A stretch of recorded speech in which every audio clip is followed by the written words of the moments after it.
Welcome back, my friends, to AA Recovery Interviews. I'm your host, Howard L., and I'm an alcoholic. Sober since January 1st, 1988, one day at a time.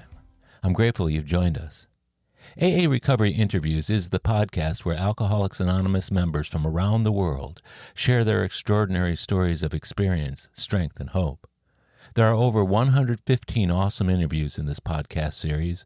I invite you to scroll through my past episodes on any podcast app to listen to them all. On today's episode, Kim J. shares her story that begins with a dysfunctional family in which there was verbal and physical abuse. With a family history rife with alcoholism, Kim's childhood solution to the domestic chaos was to run away from home multiple times, only to be found and returned to the maelstrom. When she finally found alcohol, the solutions to her problems were quickly expunged by a can of beer or a bottle of hard liquor. Toss in street drugs and the die was cast for a future of alcoholism and drug addiction. All aspects of Kim's life became ruled by the disease, and she considered herself an alcoholic from the very start. After a difficult time in high school and an alcohol-soaked college experience, she continued heavy drinking and dangerous relationships well into her 20s. With the tenacity of an active drug user, Kim managed to keep her various jobs and functioned well enough to support herself. But the disease eventually damaged all aspects of Kim's life. Finally, beaten down and ravaged by 28 years of emotional, physical, and spiritual damage of drug and alcohol abuse, Kim found the doors of Alcoholics Anonymous. Though it took a while for her to embrace the program, Kim finally allowed herself to be surrounded by fellow AA members who offered her friendship and support. The rest of the story is both inspiring and informative, and spoken from 7 years of hard-won experience. I believe you will enjoy Kim's words of wisdom, and invite you to get comfortable while you enjoy today's episode of AA Recovery Interviews with my friend and AA sister, Kim J. My name's Kim, and I'm an alcoholic. Hi, Kim. Hi. So glad that you could join me this evening on AA Recovery Interviews, the podcast that AAs from around the world share their stories of experience, strength, and hope in a way that can be of service to others. Thanks so much for doing this. It's a pleasure. Now, you're in New York City? Yeah, I'm not from New York. I'm from California. Uh-huh. From Los Angeles. But I've been in New York about 18 years, and probably longer at this point, which I'm failing to come to terms with. Yeah. Closer to 20, but right now I live in Greenpoint. Greenpoint in Brooklyn. In Brooklyn, okay. Yeah. Okay. Yeah, I used to live on the East Coast, and my aunt lived on Flatbush Avenue in Brooklyn. This is many, many years ago, but I always thought Brooklyn was a really cool place. It's very cool, and it's been pretty interesting to live here, and it's gotten pretty fancy. So yeah. It's really nice where I live. I just recently won the housing lottery. Uh-huh. So I got this nice new apartment, the gifts of sobriety, I guess. Just knowing how to do it is the gifts of sobriety, not actually getting the place, I guess. But yeah, I mean, it's a wonderful place to live, and the sobriety is outstanding. Kind of That's great. Anywhere where it seems like anywhere where there's also a really serious party scene, there seems to be the polar opposite of a really good sobriety as well. LA has great sobriety, anywhere you go. Yeah, and there's got to be some kind of counterbalance to it somewhere along the way. But unfortunately, I think sometimes that we in Alcoholics Anonymous are the very, very small minority of the entire population. But it's great when a city like New York, Houston has 2,200 meetings a week. So you never have an excuse for not going to a meeting. And I'm sure it's the same way there, too. Absolutely. There's where I live in Greenpoint, one of the reasons I've also really wanted to stay is that there's so much good sobriety, right at my fingertips. My home group, I said, I just moved, but there used to be, before the pandemic, there was a meeting space on the block behind where I lived. So I could go to a meeting every day, and it was a good meeting. There's a ton of meetings to go to here in Brooklyn and in the city, but then we also have Zoom now. So you really don't have an excuse. Well, that's true. And Zoom for a lot of people was the only thing to do during the pandemic. And some people just refuse to do it, which when Zoom's your only choice and you have no live meetings you can go to me, Zoom was very important. How about to To me, you? for sure. I have a love-hate relationship with Zoom for sure. It was interesting, like I do feel that I'm lucky enough to have gotten sober before Zoom, because to learn to Mm-hmm. like have to break free of my wanting to isolate, is definitely something Oh, that I had yeah. to do just to get myself to a meeting. So it was great to get sober before Zoom for me. But I will say it was funny, like right when the pandemic happened, I had this service position. I was a chair at my home group. And when Mm-hmm. the pandemic happened and everything shut down, my thought was, great, now I don't have to do it. Wonderful. I got out of that. So did that service commitment transfer over to Zoom?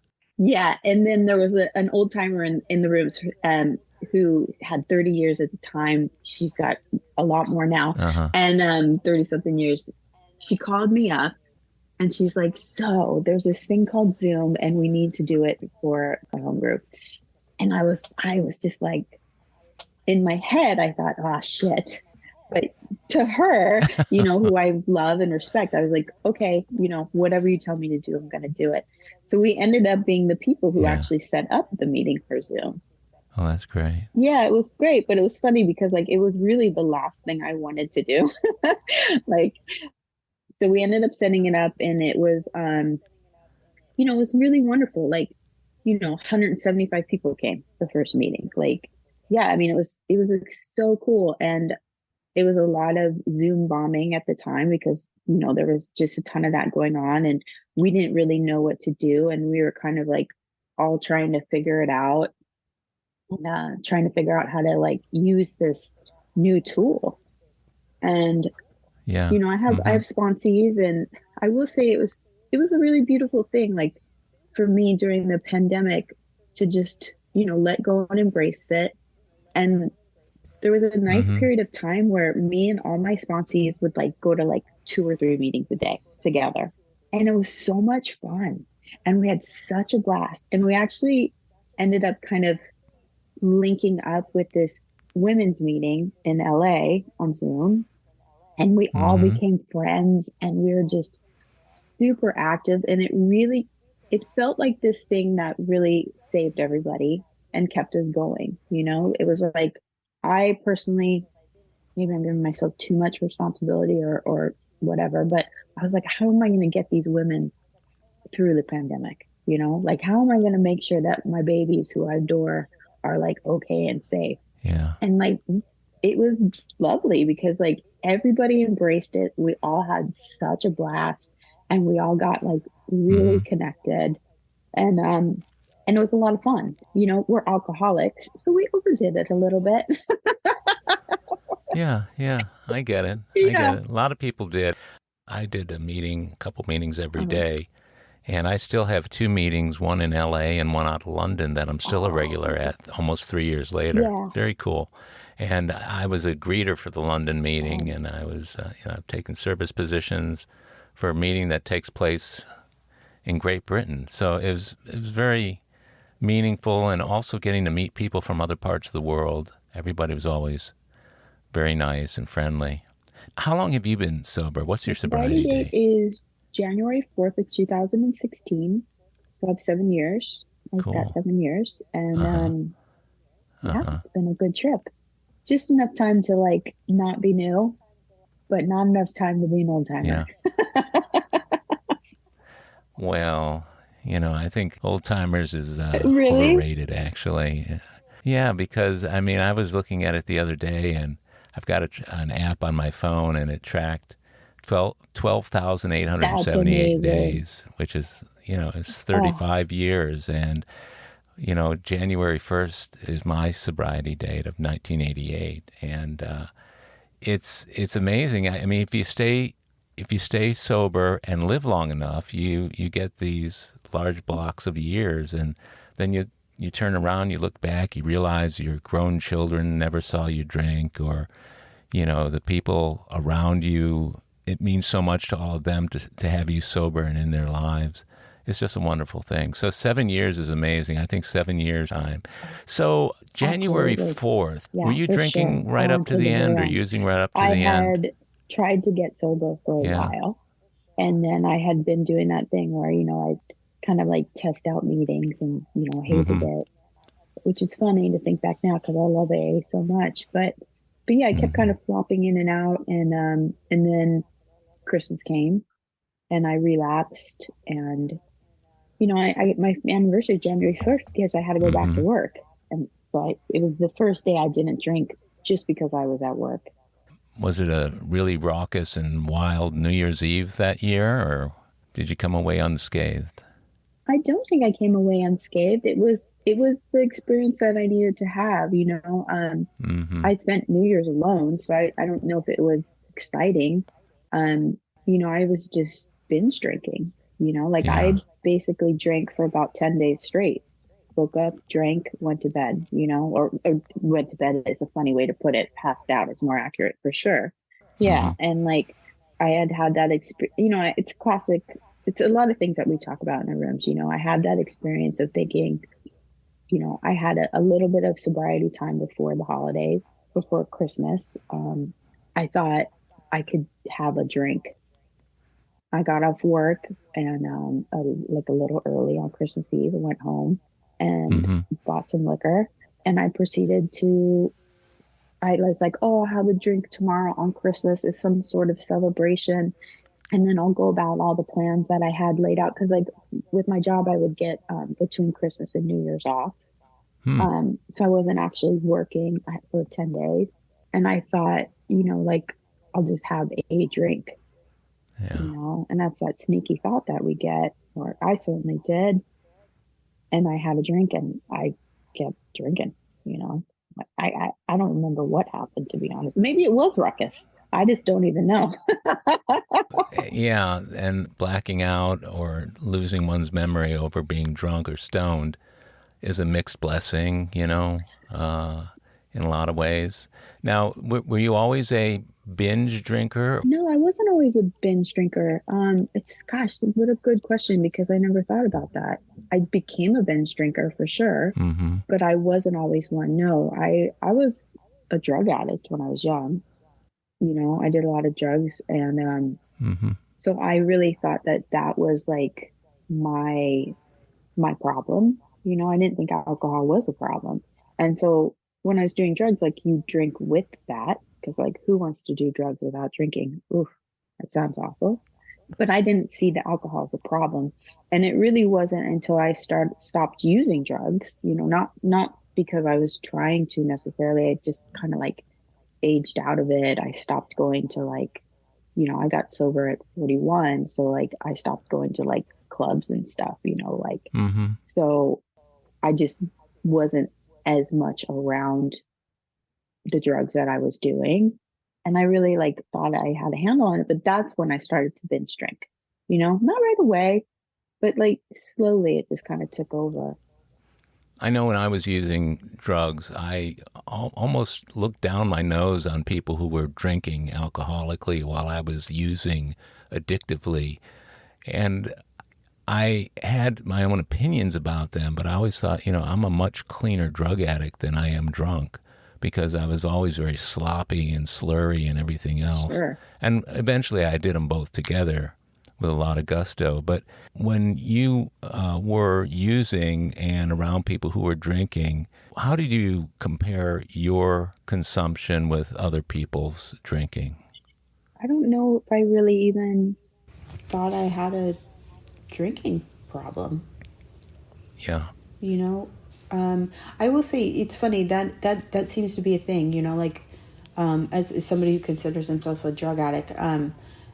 My experience is every drug addict I've ever known, if I may, has always like looked down their nose at every other thing, like, oh, I only smoke weed, like I only do Right, natural right. things, I only drink, or I drink wine. Like we have this real way of like validating our bullshit, and Yeah. kind of like living in denial.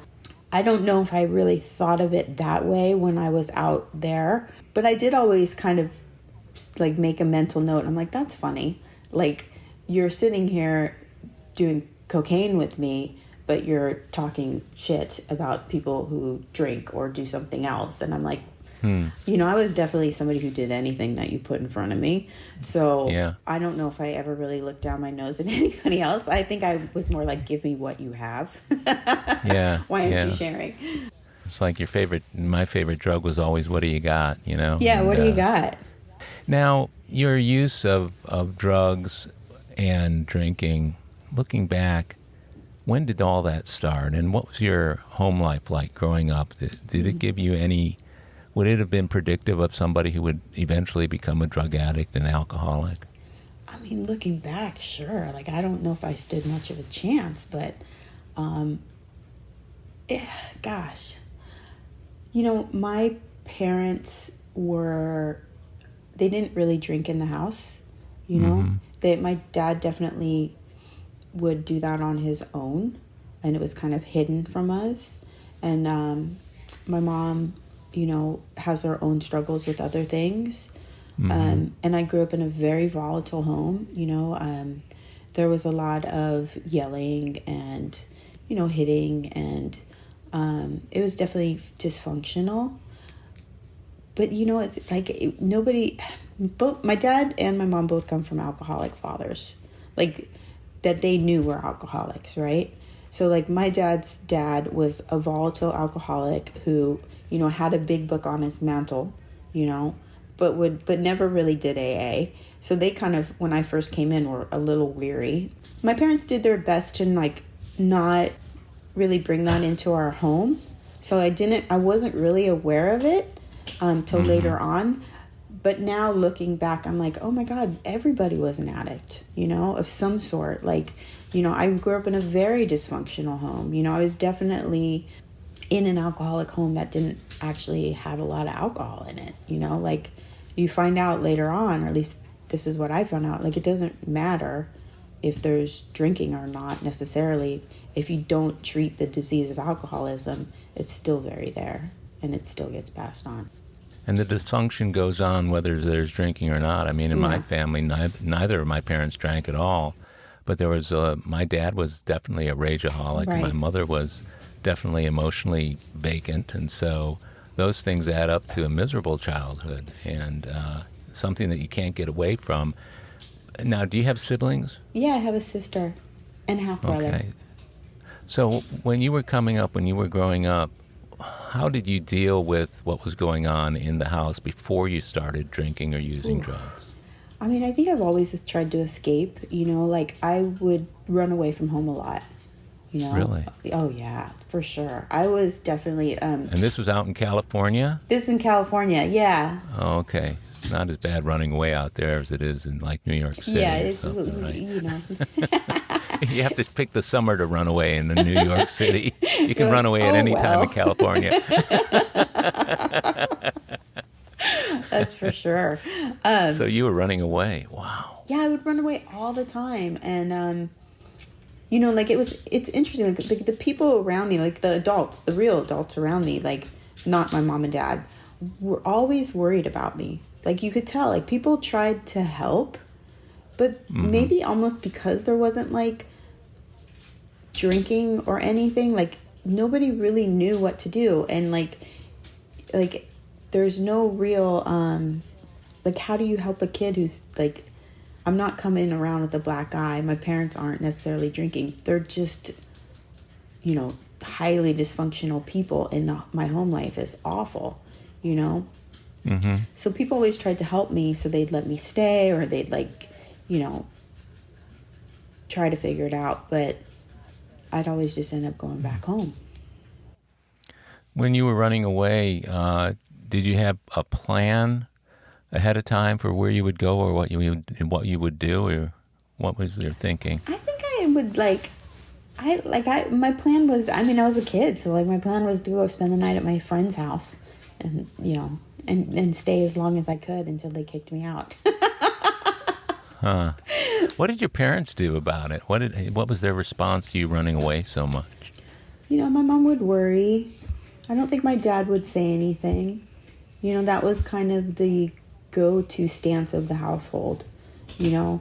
My father wouldn't really say much of anything, and my mom would freak out, and that's kind of how everything was dealt with. Did your sister run away with you, or? My sister didn't run away with me. She didn't run away at all. It's funny because my sister had a very different experience with my parents than I did. Is she older or younger? She's older. I don't know if you believe in the alcoholic family system or anything like that, but yeah, she would be the hero, and I was the scapegoat. Typical youngest, typical oldest. Or lost child. The lost child, yeah. Yeah. She was a cheerleader, married with kids. She did everything, quote unquote, right. And I was definitely the black sheep who did everything wrong. But I didn't. Well, that's really tough though, I had different roles in my family, but it's really tough when you realize that different people in the family are getting treated differently.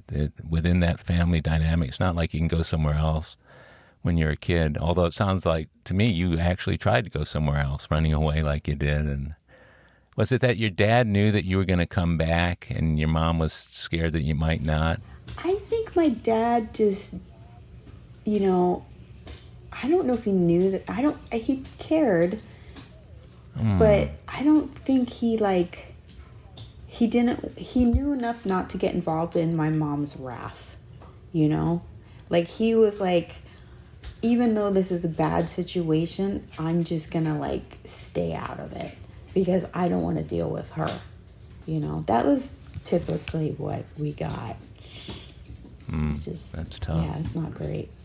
So tell me about your first experiences with drugs and alcohol. And most people start around age 13 or 14. How early did you start? About 14. Yeah, my first experience was going over to a girlfriend's house and spending the night and raiding her parents' liquor cabinet. Typical kid stuff. But I remember, she didn't get drunk, I got drunk. Mm-hmm. I passed out, I threw up, I ended up with my head in the toilet.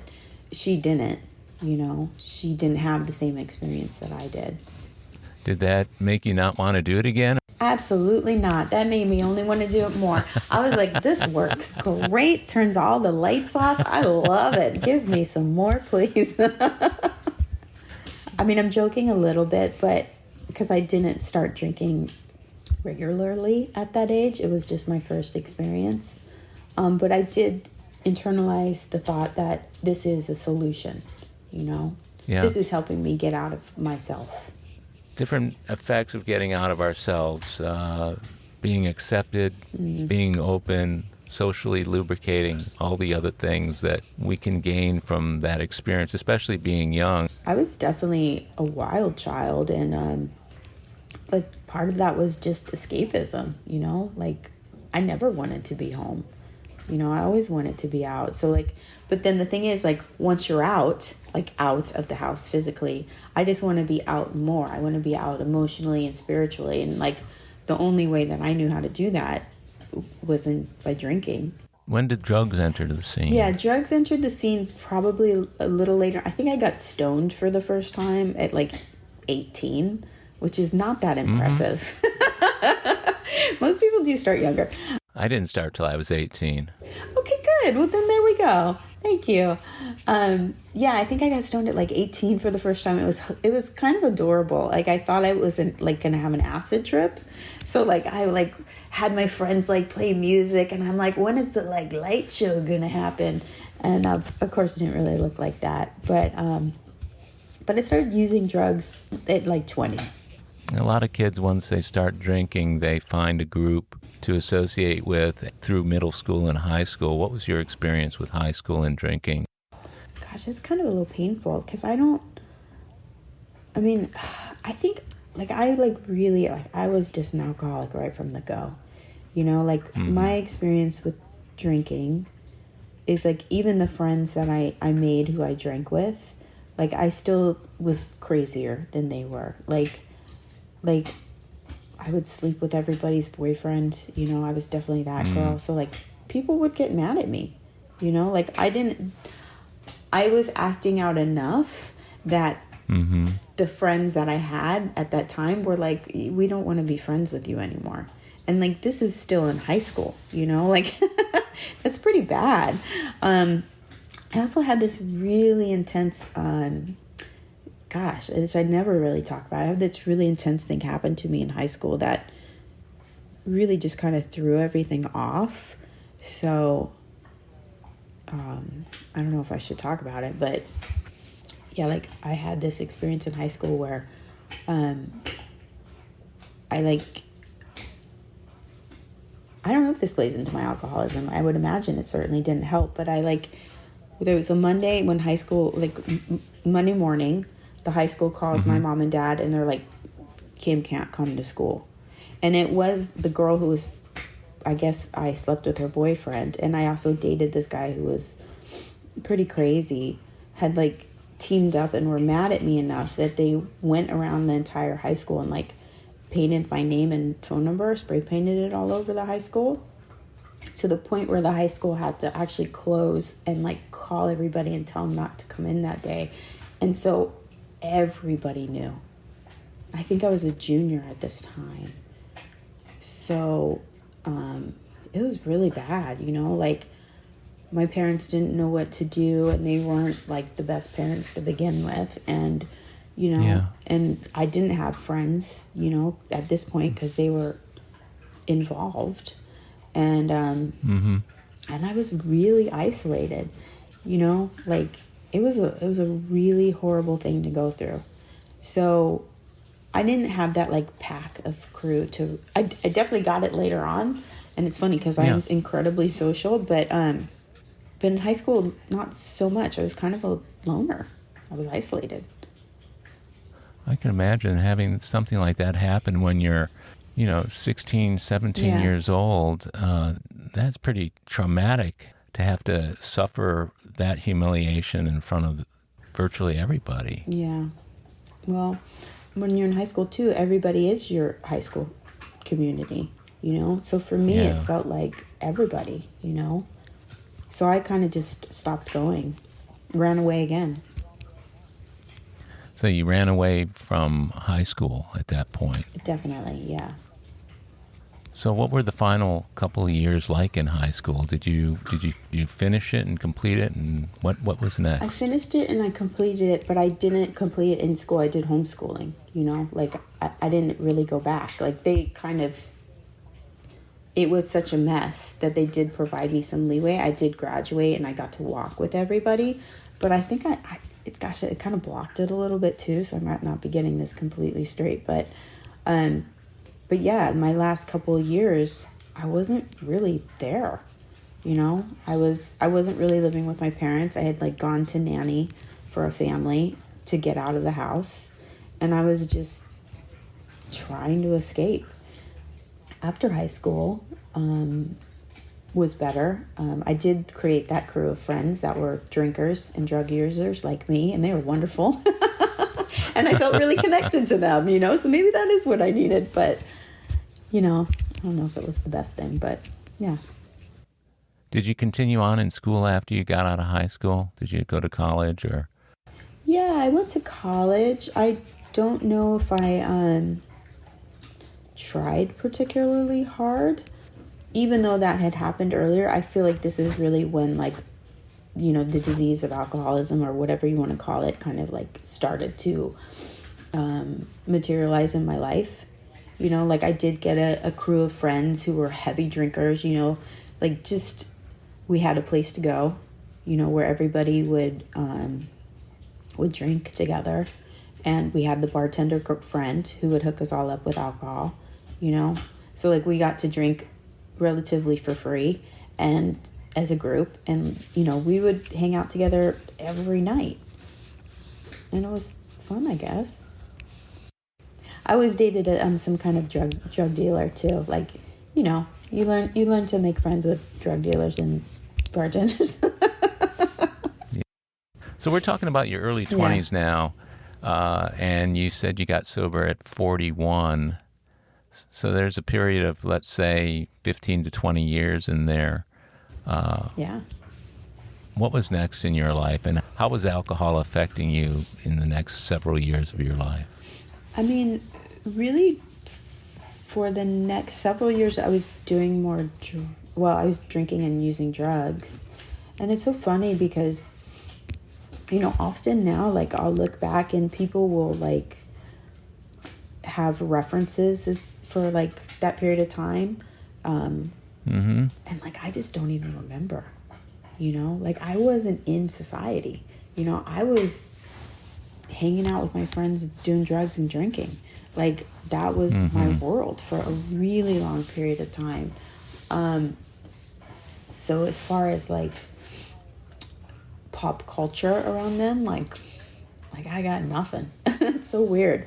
But yeah, like, I remember for me, I always found a boyfriend, which is kind of embarrassing to admit, but I would find a guy who would, be into what I was into, and we would use together, and I'd be friends with him and his friends, and, that was my life until that relationship burnt out, and then I'd find another person, So is that in lieu of actually finding work and trying to do it on your own, or was that just all part of it? I think I definitely, I worked, but not very hard. And, my personal opinion is that most people who are addicts are pretty tenacious. So I was really always able to, like, get by. And, I never worked on, like, a career, but I was able to definitely support myself and, function and still do what I wanted to do. You were what I always consider a functional alcoholic. That's what I was. I was able to get the job done to the extent that I didn't get fired, right. But the drinking and the drug use always affected the outcome of everything I did. What was your experience? I definitely was able to drink and use drugs as much as I wanted and, like, squeak by life. I was a functioning alcoholic for sure. The unfortunate thing about that is that for me, and I would imagine other people feel this way too, it really helped me to be in denial about what my disease was. Because I actually like had good jobs, like I was successful, quote unquote. And, like, in my head, I was like, well, everything must be okay if I have this, like, great job that I've landed, and been able to, like, not get fired and, stay and, like, maybe even get a promotion here or there. It didn't always work out that way. Sometimes people were on to me and really got sick of me, for sure, because I would show up hungover or drunk or whatever. Oh my gosh. I used to, like, be so hungover at work. Like, one of my job requirements was that wherever I worked, there had to be a couch, so that I had a place to go take a nap in the middle of the day. Like, it's so ridiculous. A prerequisite 100%. Like, I would be pass out on. I'd be, like, looking around. I'd be like, okay, there looks like there's a place I can crash when I need to. Like, ay. Were you hiding it all from them, or did they see through that and just didn't do anything? I think people just didn't do anything, I think people really just don't know what to say, Did they ever confront you on it? I mean, did anybody ever pull you aside and say, Look, Kim, you've got a problem going on here? Whenabouts did that kind of thing start happening? I have a good story. So this is, like, a little bit later on. I'm at a job. I've been there for a number of years, and, it's a good job, and I make good money. I'm successful. I have a nice position, all that stuff. But my boss is my drinking partner, right? So every lunch we go and drink together. And, I really saw his alcoholism. I didn't see mine. But one time I had gone to a company function, and it was like a big company function where, like, all the domestic people came. My boss's boss and the owners and every single person that worked for the place were at this event. And I guess I got so drunk that I had to be wheelchaired out of there and like taken home. And I didn't remember any of it at all. No. And so the next day I show up, and like my way of dealing with being hungover is when I was hungover, I'd be like extra cute the next day. Like I'd like spruce myself up a little bit extra and like wear a really nice outfit so nobody would notice. That's what I thought worked. And I'm at my job, and my boss, who's my drinking buddy, pulls me aside, and he's like, he pulls me into a bar, of course, and he says, he calls me by my last name, which is what he did, and he says, hey, you know, I gotta tell you, we have a problem. And then he tells me what happened the night before, and he's like, I don't know what to do. He was worried about me. You know, it was humiliating. He was drinking with you. Yeah, he was drinking with me. He brought me to a bar to talk to me about this. Right? He's like, come on, let's go to a bar to talk about your drinking problem. You know, I didn't get fired. Nothing happened. I was humiliated, but I also didn't stop drinking, you know? I mean, that's the thing. Like, we talk about like a spiritual emotional bottom. It doesn't matter what happens. It's like when you're ready, when it's enough for you. Because like having 20 years under my belt, or however long, of being out there, like this is just one instance. Like I could keep going. Mm-hmm. All these things that just happened over and over and over again, and like none of it was enough to make me think that I even had a drinking problem. We'll be right back. My friends, if you've enjoyed my AA Recovery interview series and my Big Book podcast, check out Lost Stories of the Big Book, 30 original stories from the first and second editions of Alcoholics Anonymous, missing from the third and fourth editions. It's an engaging audiobook that I narrated to bring these stories to life for AA members who've never seen them. These timeless testimonials were originally cut to make room for newer stories in the third and fourth editions. But their vitally important messages of hope are as meaningful today as when they were first published. Many listeners will hear these stories for the first time. Lost Stories of the Big Book is available on Audible, Amazon, and iTunes. It's also available as a Kindle book and in paperback from Amazon if you'd like to read along with the audio. You're going to love it. And we're back. One of the things that we do in Alcoholics Anonymous, especially when we get to the fourth step, is we try to identify patterns. What kind of patterns were there to your drug and alcohol use through those years? And at what point did you first recognize or admit to yourself or even somebody else that you had a problem? I started admitting that I had a problem about a year before I quit drinking. Admitting I had a problem might not even be an accurate way to describe it. I just knew I was miserable. You know, it's funny, when I did my 4-step, I'm actually thinking more about my sex inventory. Really, the thing that was so painfully, blatantly clear was just this constant asking for to be loved. You know, like I just wanted to be loved, you know, and like I went about asking, oh, it makes me want to cry. Like I went about asking for that love in like the most ridiculous, unskillful way possible, you know, by having sex with people who obviously did not care about me, you know, by showing up to a job drunk, you know, by like all these things where it's just this, what was clear to me is it's this like need at the core of my being of this little girl who was just like, I just want somebody to take care of me. Like hurts to think about, you know? Yeah, I'm sure.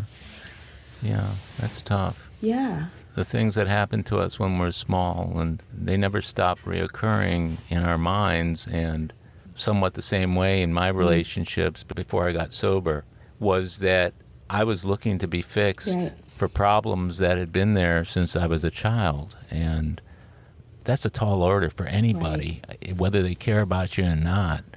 And most of the time, those relationships, they just didn't last.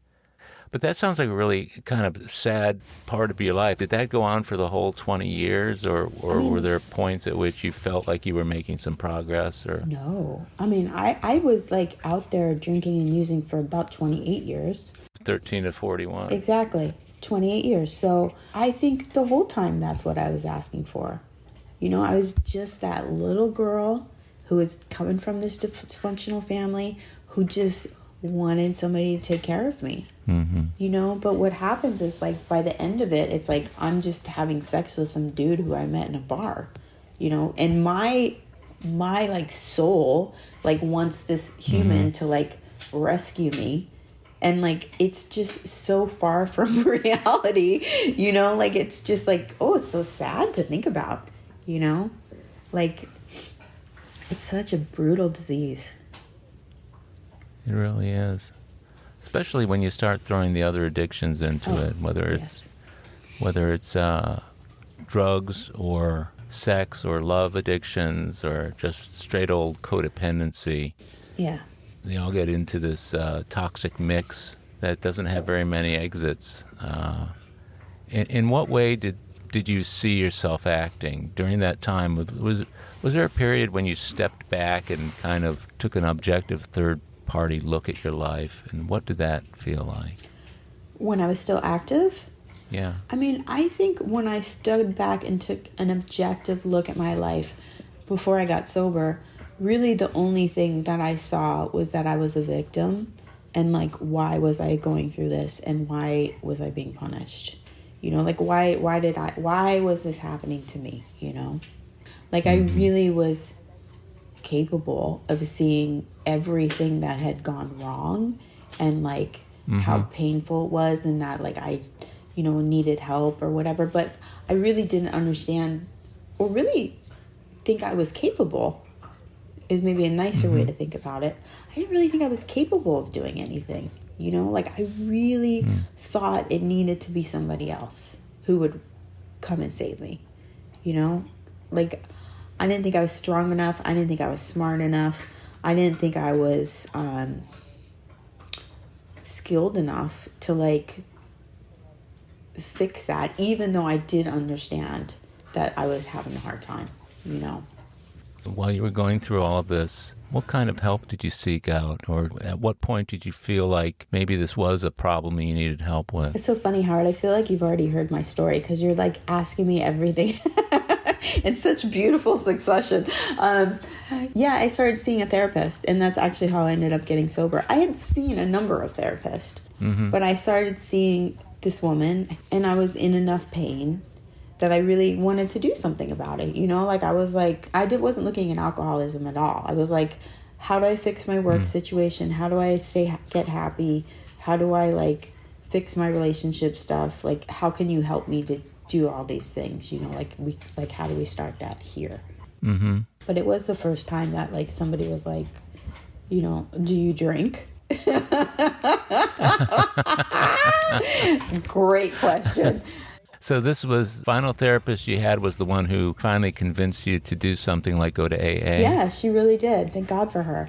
The reason I asked is because I had a number of years where I saw, while I was still using and drinking, or I was seeing a PhD psychologist, and we talked about everything except the elephant that was in the room. And you know, I might have gotten sober many years before I actually did if he had ever said anything to me about it, but he never brought it up at all. And I thought to myself, maybe he's just waiting for me to say something, but the more he didn't bring it up, the more I thought it wasn't a problem. Yeah. Did you ever find that with earlier therapy? Yeah, I think that's like just the bad thing in general, you know, like if people don't want to say anything, it's not that they don't realize there's something wrong. It's an uncomfortable subject to broach. Yeah, but therapists are supposed to help with that kind of stuff, aren't they? They are supposed to help with that kind of stuff. Yeah, you know, like I remember going to a therapist, gosh, back when I was in my 20s, and like she had said that thing where, you know, this isn't really going to work unless you stop, you know, drinking and using drugs, and I never went back. So I don't know, it must be tough as a therapist because like, how do you tell people you got to stop but not let them go away too, maybe? A lot of practitioners will say, I won't see you until you're sober, which if they have been able to establish some kind of relationship to begin with, there's something to be lost if they don't stop, but not enough of a relationship there to begin with, especially if the therapist has a hard and fast rule about only seeing people who are when they're sober. Well, I get it when you said you went stoned to therapy. And oh yeah, totally. Like I don't know, like in AA we talk about God, right? And so for me, what happened with the woman who helped me get sober, the therapist, I don't know if it was her or if it was me or if it was just God, but like for whatever reason, she said to me, like, maybe you should look at this, and I was able to hear it. Like other people did say that, other therapists said it. My solution was screw you. For whatever reason, at that moment, I happened to be ready, I guess, or at least ready enough. I think I was in enough pain. She was like that last house on the block, that I was like, all right, I guess I'll try. How long had you been seeing her before you got sober? So she's not my therapist anymore. I actually have a new therapist who is amazing. She got sick at the end, the one who helped me. But I probably saw her for somewhere between a year and 8 months, and I think, which isn't all that long. And I think really pretty quickly into it, she asked about my drinking. And what she did is she didn't tell me to go to AA right away. She just said, maybe you should look at this and like try not to drink so much. I don't think she was one of us. And maybe that's the experience that I needed, because she wasn't trying to get me to not drink. She was just trying to get me to drink less. And that was so painful. And it did not work well. It was definitely a number of months where I was drinking and then not drinking and then drinking and then not drinking and then relapsing, I guess. And it was just a really, really horrible year. Really, it beat the last whatever out of me that wanted to keep drinking, Yeah. A lot of people I've interviewed, they will get to the point at which they're willing to look at it or actually try and stop once they've had a series of consequences or a series of events that really brings their problem to the surface. Did you experience that sort of thing? Oh, yeah, for sure. In what ways? Towards the end, like I was in a relationship with somebody, and I didn't even particularly like him, but I don't think he particularly liked me. It was just convenient, I guess, or something. I was working at a job that they didn't like me and I didn't like them, and it was uncomfortable. And then I got arrested, which is a funny story, because I tried to end the relationship with the guy. So like that was the series of events, right? So I'm deeply unhappy in all aspects of my life, relationship, job, and physically, like I had gained a bunch of weight from all the drinking. Like I just felt not good, right? And then I go through this breakup with this poor man, and and I threw his stuff out the window. I thought it was romantic. Like you see it in movies. It's not legal. Yeah, and I lived right down the street from a police precinct, so I wasn't really thinking straight.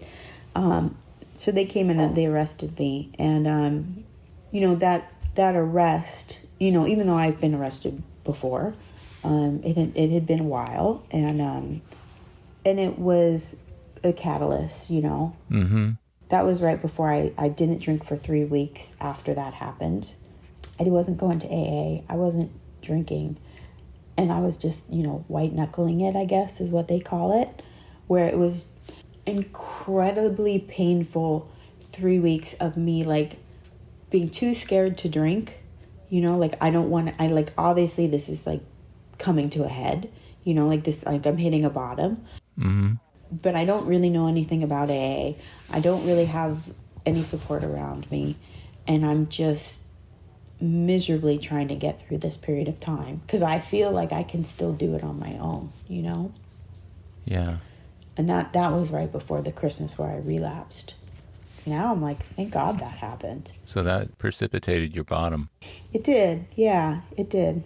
Most bottoms are not pretty glorious, and mine's no exception. Yeah, but we get there one way or the other, don't we? Definitely do. It's tough, and certainly the times I stopped using or drinking, there was something in the back of my head that always knew I'd start again. Oh, yeah. That's a tough way to go, which is why whenever I run into people who say, oh, you've slipped, well, you can always come back to AA. And while that technically is true, my belief, and it's been this way for many years, is that if I slip, I won't be back. Not only will I blow my sobriety, but I will also have blown something that I'd worked a lot of years at just ceaselessly. So, yeah, I get that. So did you go to jail at all, or were you behind bars for a period of time? I mean, I went to jail for like a weekend when I was in LA, before I moved to New York. And I can definitely correlate that to drinking and using. But this time I didn't go to jail. I had been in a holding cell here at the precinct, not far from where I'm living. And they just kept me there for about 8 hours, and then they let me go. I think they brought me to central booking and then let me go about 1 o'clock at night. But I remember those 8 hours, I was just wailing, and I kept, it was so awful. I was definitely that drunk girl who people are like, shut up. I just cried and wailed and screamed and felt sorry for myself. And there was a woman police officer who I kept calling over, and I'm like, but he cheated on me. Like, how can you do this? And nobody wanted to hear my nonsense. I was definitely still drunk, from the night before. Like, it was super not cute, grim to think about. But at least I didn't get booked, because I would have had to go to Rikers Island. And that's a blessing that didn't happen. What did your spiritual life consist of or look like before you got sober? Oh, my spiritual life. I mean, I don't know if I really had one, I went to Catholic school when I was a little girl. I dabbled in Buddhism, and, I definitely had a period where I was more spiritual than others, more of a Eastern philosophy spirituality. But one of the biggest reasons I didn't want to come to AA is because I'm I don't believe in God, it just seems like a bunch of, I don't know, it just didn't seem viable. I think I really just relied on myself and, not very well. So in 2016, shortly after the first of the year, you finally come into AA. Can you tell me what your first days and weeks and even months looked like while you were new in the program? What was your impression, and what did you think of AA early on? I hated it so much. Did you? Oh my goodness. My first meeting, I was like, dear God, what have I gotten myself into? And I think I drank after that, though. But I sat in the back of the room. I cried. I didn't want to be there. I thought everybody was weird. But what happened is, I was in enough pain, that I just kind of held on for dear life, I just held on to that chair, and I went back, and I didn't go a ton at first. I started hearing little things that I'm like, that feels right. And I feel like I got lucky. About 2 months into my sobriety, I went to my home group, which I didn't know was going to be my home group, but now it's been my home group for 7 years. I went to this meeting in the neighborhood, and I had kind of been going to it every weekend, and that's the way I looked at it. And I go in, and I saw a girlfriend of mine who I knew from partying. She was the ringleader. I never thought she had a drinking problem. I don't even think I thought she had a drinking problem when I saw her at an AA meeting. I was like, what are you doing here? But I was 2 months sober and in a ton of pain. I didn't know anybody. I was having such a hard time. It was hard to go. Thank God she just landed in my lap at that moment, because I don't think I would have stayed. And it was too hard, I'm curious about that. I want to interject here just to get a better understanding, because I'm a really big believer on it's important and incumbent upon any group to try and make the newcomer feel as comfortable and as welcome as possible. And you're Right. talking about a 2-month period where it sounds like you didn't feel that way. To what degree did the meeting and the people in the meeting reach out to you, and what was your response? Oh, I mean, I just didn't like anybody, and I think, like people did try to help. I wasn't returning phone calls. People, even when they would text me, I'd be like, ugh, like, I don't like you. I thought everybody wanted to have sex with me. Like, I thought, the men, and, and was kind of like going towards people who were maybe not the best people to talk to. Mm-hmm. I wasn't surrounding myself with women because that's super scary. Really, what I should say and is the truth is, the minute the meeting was over, I left. Like, nobody really had a chance to even like try to help me. I wasn't coming in early. I wasn't staying late. I got there a couple minutes after the meeting started, and I would leave the second it was over. Like, I was out the door. So maybe here and there somebody would like try to nab me and talk to me. I wasn't sharing. I wasn't raising my hand. I wasn't counting. Like, I wasn't doing any of the things that would even let somebody have the chance to kind of intercept. I did the same thing. Yeah. I mean, for the better part of 10 months, I didn't have a sponsor. I thought I could do the program by myself. Right. And really, the only two things I did right during that period of time, and before almost slipping, I came that close to going out, was I would go to the meeting and I didn't drink. It sounds to me like that was a kind of path that you were on for a couple months. For sure. Like, I was still letting go, Yeah. Like, I didn't want it to be real. Even though, like, I didn't even tell you, like, at this point I had already like had DTs. Like, I'd already had an experience that was physically scary, So I was like, I knew I couldn't drink anymore for now, but I didn't want AA to be a solution. I didn't want it to be something I would have to keep doing. I didn't want to really come to terms with the fact that this might mean I can't drink anymore. Like, I still was holding on. So you had a hard time getting to surrender, didn't you? Oh, for sure. Yeah. You meet this woman. She became your sponsor at 2 months? She was my first sponsor, yeah. I'd known her from before, and she recognized me, and I was super happy to see her. She qualified at the meeting, and then afterwards she said, "Hey, Kim, how much time do you have?" I gave her my day count, and she said, "Why don't you call me tomorrow?" And to be honest, that was the beginning for me. Nice. Because, yeah, she saved my life. I mean, she was a cool girl who I respected, and I could kind of let my guard down a little bit, and she was sincerely doing AA. I personally just needed somebody to open the door for me. Mm-hmm. Like, I was just too scared to do it myself. So that's what she did. She, like, opened the door. She would drag me to meetings all over the place. She would, she threw me a 90-day party. She was so sweet. She's still my friend. She doesn't live in the area anymore, but we're still good friends. And one of the nicest thing that she said to me not too long ago was, it's beautiful, Kim, that, like, we've had so many friends come and go over these years, because I've known her for, almost 20 years. And she's like, but because we're both sober, we'll get to always be friends. And I was like, oh, I mean, what a great first sponsor. Like, she always said stuff like that to me. That's a tender sentiment, isn't it? Exactly, yeah. Wow. So how long did she sponsor you for? Not very long, probably like 2 months. She moved to LA. That's it? Oh, okay. 2 months. And you know what? And it's so cool because, like, she just installed so much good stuff in me, like, right off the bat. So did she insist that you get another sponsor right away when she split? She's like, yeah, you should get another sponsor right away. She knew, like, when we started working together, she's like, I'm planning on moving to California. And, like, this was before Zoom.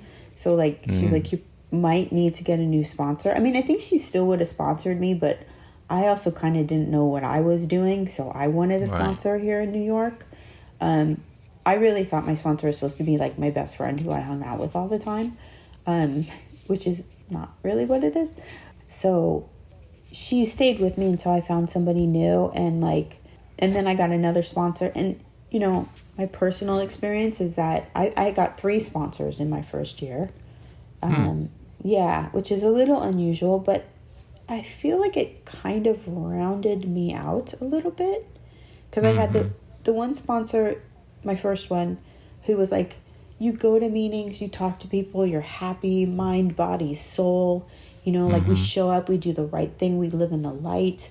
Like she would see these super wonderful spiritual things to me.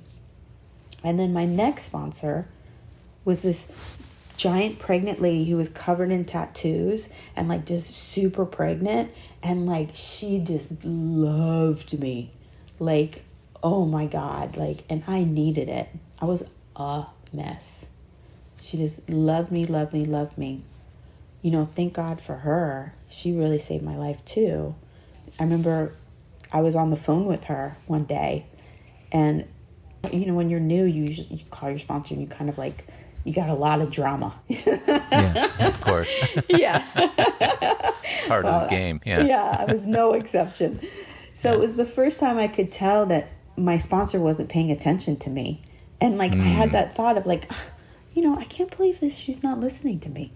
And like, I didn't say that, but she says to me, she's like, Kim, I'm going to have to interrupt you and call you back. My water just broke. And I was like, oh, okay, I'm an asshole. You know, like, what a crazy, like, level to set, you know, like, only in that moment was the first time ever that I, like, and I'm like, you know, rambling on about nonsense, that I could tell she wasn't actually listening to me. Like, such a badass. I love it. That's great. Yeah, I've gotten, I don't know if I've gotten lucky, but I've definitely embraced sponsorship, and I think it's just such a beautiful thing. How long did it take you to get through the 12 steps? And did you start working them immediately, or was there a delay? I started working with my first and my second, and then when the second lady had the baby, I actually had to get another new sponsor. Totally fine. So I finished my steps with the third sponsor, and she was my sponsor for a number of years. She moved as well. That's just, you know, sometimes this happens. So anyways, when I actually was able to get through all the steps with my third sponsor, it probably took me a year and a half. Yeah, like I was like a classic sponsee where, you know, I flew through the first 3, and then when I got to 4, I sat on it for about 6 months because it was scary and painful. And, you know, and then she lit a fire under my butt, and I got to it. And probably took another year after that, I'd say, to finish. Maybe a little less. So we sponsor other people to keep ourselves sober and to Right. to teach them how to sponsor other people. How do you teach, or what kind of model do you set for sponsorship with the women who come to you to be your sponsees? For me, I just do exactly really what my sponsor did. And it's always a trip when you like hear yourself saying all the things that somebody said to you to somebody else, and you're like, oh, that's what they meant. Yeah. Now I get it. But the way that I sponsor is I should always be working a program that's, you know, above and beyond what I'm suggesting. You know, if I'm telling you to do it, I have to do it too, 100%. And for me, the way that I'm sponsoring right now, it's like, whatever you put into it, I'm going to match that. But if you're not putting anything into it, I'm going to match that as well. If you're showing up, I'm going to show up too. Like if you ask me to be somewhere, I'm 100% going to be there.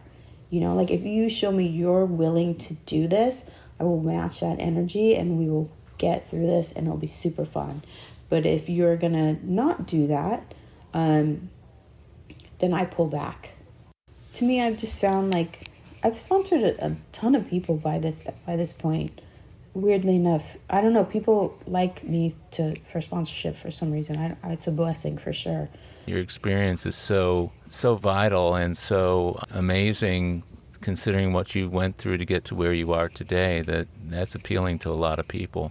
Thank you. And it helps them to know that whatever they're dealing with, you've probably dealt with something similar or worse. So. Right. Yeah, that's always good. So that's a big part of your service work, I guess, huh? Sponsoring other women. Yeah, I mean, I didn't even know you could sponsor more than one person. Um, when I first came into I didn't really understand any of it. I come from my third sponsor. They had like this group of people. It was her and her husband, and he had a bunch of sponsees, and she had a bunch of sponsees, and like everybody was like a family. It was so much fun, and it was so beautiful, and like they really instilled in all of us like we show up and we do this thing. We talk to newcomers, we stay after, we help people. Like you like really live the life of a person in AA, service. So I still try to do that to the best of my ability. Like I still have two service Yeah. positions. I still go to a number of meetings. I sponsor women. Like that's like the big, I talk to newcomers, I call my sponsor, all the stuff, like that's like the baseline of what I do every day. Yeah. That's wonderful. And it's indicative of a program well worked when you can have that kind of feeling about it. Sounds like you live from the middle. You live in the middle of the program. I do try to stay in the middle of the program. I would say I've definitely experienced testing what that would be. I've done too much service. Like what I'm doing now works for me, and it just so happens to be exactly what my sponsor told me to do, which it's hilarious. Um, but like I've done the like, oh, do I really need to show up for this thing, or this thing AA, and then it feels horrible. And then I've done the thing where I'm like, okay, I'm just going to do everything because I'm terrified. I'm going to take every service position. I'm going to go to every meeting all day long. And like, that also doesn't feel good, you know? Like, I think being a little bit more involved when you're new is the better way to go so you can build a foundation. But at some point, like you find like, if anybody listens to this and they're like, oh, that sounds like a lot what this woman does. It's really not, like it's what's comfortable for me, and it's Yeah, provides me an opportunity to like have this big full life outside of AA. sure. And God has a tendency to put people in our lives at the time that we need them and they need us. Have you noticed that? Yeah. Yeah. I wanted to ask you about that too, and we're going to wrap up here in just a couple minutes. But I wanted to ask you, you mentioned earlier just briefly about your sense of spiritual awareness before you got to AA. Can you tell me what your awakening looked like, and did you have one, and what part does spirituality play in your program? I think I have a very gentle spiritual program, like I don't beat myself up with it. It's super gentle. But I did have an awakening, I guess you could call it. I had this experience where in early sobriety, I was going through a hard time at work, like I said. And like, I Mm-hmm. remember one day, like, I knew I had to go in and like talk to, HR and my boss. And like, there was like some Mm-hmm. drama. And like, I was so nervous, like, I was really anxious about it. And I remember standing in my kitchen and just having this moment where in my body, like right in my core, I was just like, oh, I'm going to be okay. Like, I'm going to be okay. Everything is okay. And like, I did feel some kind of like God presence. I don't know. I think for me, it was more just really understanding like everything's just going to work out. I'm going to be okay. I'm going to get through this. And like, to be honest, that is 100% what my spirituality still looks like. Like, Yeah. just being able to walk through my days every single day, even when they're bad, and understanding like that I'm gonna be okay. Yeah. That's to me spirituality, you know? What a lovely way to work and live a program, to have that sense of the spiritual underpinnings that are so important for us to stay grounded in the program and secure in sobriety, and there to give it as well. So Well, this has been just wonderful. I never thought the time would go by so quickly, but here it is. And I want to thank you for doing the interview today, Kim. And your story is truly fascinating and important and inspiring. And I'm hoping that as people listen to it, they will be inspired along the way. I mean, I hope so too. This is without question the best thing that's ever happened to me. You know, like getting sober, it's a path forward, you know, like it's actually not the end of your life, it's the beginning. And I'm so grateful that I've had that experience, you know. But it's not just for me. Anybody can do it. Anybody. It's available to all people. Again, many thanks for sitting down with me today, and I honor your program and your willingness and desire to help others in the program. And as I tell all my guests, I love you. I'm so glad that you were able to do this. Thanks, Howard. I love you too, and it's been a complete honor and a pleasure. Well, my friends, that's it for today's episode of AA Recovery Interviews. I want to thank my guest, Kim J., for sharing her story, and thank you for tuning in. If you enjoyed AA Recovery Interviews, will you please tell others how to listen to it? And please take a minute to give it a rating and review on Apple Podcasts. That will help others find it.